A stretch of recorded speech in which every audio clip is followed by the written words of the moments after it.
안녕하세요 여러분. 건강한 식탁을 위한 여러분의 동반자입니다. 깻잎이라고 하면 어떤 이미지가 떠오르시나요? 삼겹살과 함께 먹는 쌈채소, 향긋한 들깨 냄새가 나는 건강한 잎채소 정도로 생각하고 계실 텐데요. 하지만 깻잎도 무조건 건강한 식재료는 아닙니다. 특정 질환을 앓고 계신 분들이나 특정 약물을 복용하고 계신 분들에게는 오히려 독이 될 수 있거든요. 오늘은 평소 우리가 자주 먹는 깻잎에 숨겨진 진실에 대해 자세히 알아보겠습니다. 먼저 깻잎의 부작용부터 살펴보겠습니다. 깻잎에는 페릴라케톤이라는 성분이 들어있는데요. 이 성분은 일반적으로는 문제가 되지 않지만 과다 섭취했을 때 폐에 염증을 일으킬 수 있습니다. 특히 알레르기 체질이신 분들은 더욱 주의해야 해요. 깻잎을 많이 드신 후에 기침이 계속 나거나 숨이 답답하다고 느끼신다면 섭취를 중단하고 병원에 가보시는 것이 좋습니다. 또한 깻잎에는 옥살산이 상당량 함유되어 있어요. 옥살산은 칼슘과 결합해서 신장 결석을 만들 수 있는 성분인데요. 이미 신장 결석 병력이 있으신 분들이나 신장 기능이 좋지 않으신 분들은 깻잎 섭취를 제한하시는 것이 좋습니다. 특히 하루에 깻잎 20장 이상을 매일 드시는 분들은 주의가 필요해요. 깻잎에 많이 들어있는 비타민 K도 주의해야 할 성분 중 하나입니다. 와파린이나 헤파린 같은 항응고제를 복용하고 계신 분들은 깻잎을 많이 드시면 안 돼요.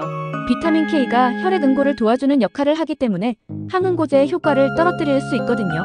만약 항응고제를 드시고 계신다면 깻잎 섭취량을 의사와 상의해서 조절하시기 바랍니다. 임신 중이신 분들도 깻잎 섭취에 주의가 필요합니다. 깻잎에 들어있는 페릴라케톤 성분이 과다하게 섭취될 경우 자궁 수축을 유발할 가능성이 있어요. 특히 임신 초기에는 더욱 조심하셔야 합니다. 물론 일반적인 식사량 정도로는 문제가 되지 않지만 깻잎즙이나 농축액 형태로 많이 드시는 것은 피하시는 것이 좋겠어요. 또한 깻잎은 칼륨 함량이 높은 채소 중 하나입니다. 신장 질환으로 칼륨 제한이 필요하신 분들이나 ACE 억제제, 칼륨 보존 이뇨제를 복용하고 계신 분들은 깻잎 섭취량을 조절해야 해요. 혈청 칼륨 수치가 높아지면 부정맥이나 심장 문제를 일으킬 수 있거든요. 이제 깻잎을 어떻게 조리하고 보관해야 하는지 알아보겠습니다. 먼저 깻잎을 보관할 때 가장 중요한 것은 습도 관리예요. 깻잎은 수분이 많은 채소라서 냉장고에 그냥 보관하면 금세 시들어버립니다.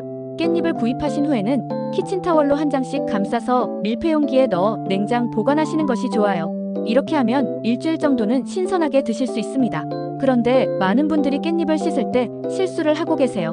깻잎의 향은 주로 이 표면의 미세한 털 부분에 있는데 너무 세게 문지르면 이 향이 다 없어져 버려요. 깻잎을 씻을 때는 찬물에 가볍게 담갔다가 흐르는 물에 살살 헹구는 정도로만 씻으시면 됩니다. 특히 농약 걱정 때문에 세제나 베이킹소다를 사용하시는 분들이 계신데 이런 것들은 깻잎 특유의 향과 영양소를 파괴할 수 있으니까 피하시는 것이 좋아요. 깻잎을 조리할 때도 주의할 점이 있어요. 깻잎에 들어있는 페릴라케톤은 열에 불안정한 성분이라서 너무 오래 가열하면 독성이 증가할 수 있습니다. 그래서 깻잎을 볶거나 끓일 때는 짧은 시간 안에 조리를 마치시는 것이 중요해요. 보통 1분에서 2분 정도면 충분합니다.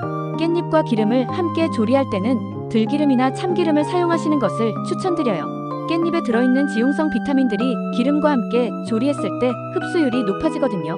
하지만 튀김 온도 정도의 고온에서는 깻잎의 영양소가 많이 파괴되니까 볶음 정도의 온도에서 조리하시는 것이 좋습니다.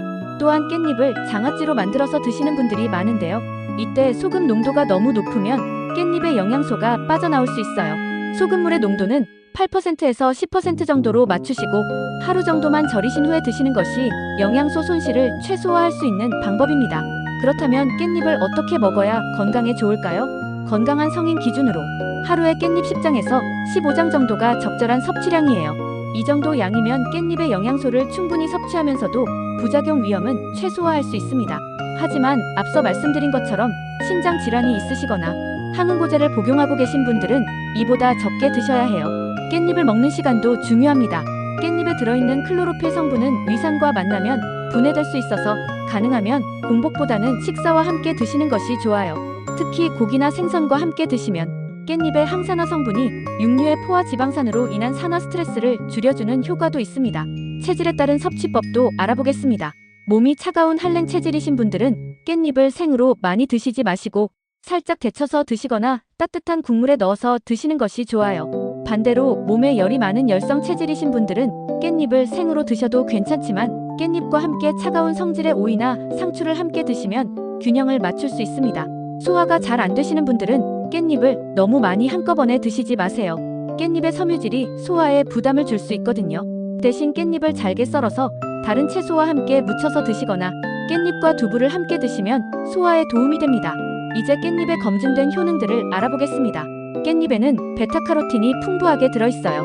베타카로틴은 체내에서 비타민어로 전환되어 눈 건강에 도움을 줍니다.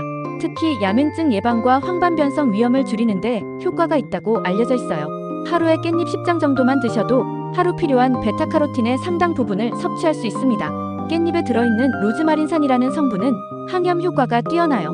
이 성분은 알레르기 반응을 억제하고 염증을 줄여주는 역할을 합니다. 실제로 아토피나 비염 같은 알레르기 질환을 앓고 계신 분들이 깻잎을 꾸준히 드시면 증상 완화에 도움이 된다는 연구 결과도 있어요.